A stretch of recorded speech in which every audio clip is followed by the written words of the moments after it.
Hello বৌদি। বৌদি তুমি তোমার বাপের বাড়ি যাচ্ছ না তো? যাবে না কিন্তু একদম। কেন, তোমার কি দ্বিতীয়বার বিয়ে হচ্ছে নাকি যে আমাকে নাচার জন্য থাকতে হবে? না মানে রাখি বন্ধনের দিন, ঘরের এত কাজ, তুমি চলে গেলে ঘরের কাজগুলো করবে কে? তো তুই নিজেই করে নে না ডাইনি। শুধু কি বসে বসে খেতে এসেছো নাকি? আরে তুমি কিভাবে কথা বলছো আমার সাথে? মা কোথায়? মা বেশি চিল্লামিল্লি করো না, উনি রেস্ট করছেন। বেশি কথা বলে রাখি বন্ধনের দিন তোমার দাদাও তোমার রক্ষা করতে পারবে না।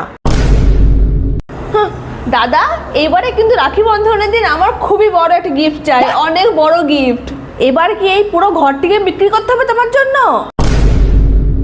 পরের বছর রাখি বন্ধন পর্যন্ত কিছু বাঁচিয়ে রাখো অন্তত। না এইবারে সবকিছু নিয়ে চলে যাওয়ার প্ল্যান করছো? একই কথা বৌদি, বেশি কিছু তো চাইনি আমি। বেশি কিছু? এরপর কি তোমার দাদার কিডনি চাওয়া পর্যন্ত ওয়েট করবো আমি?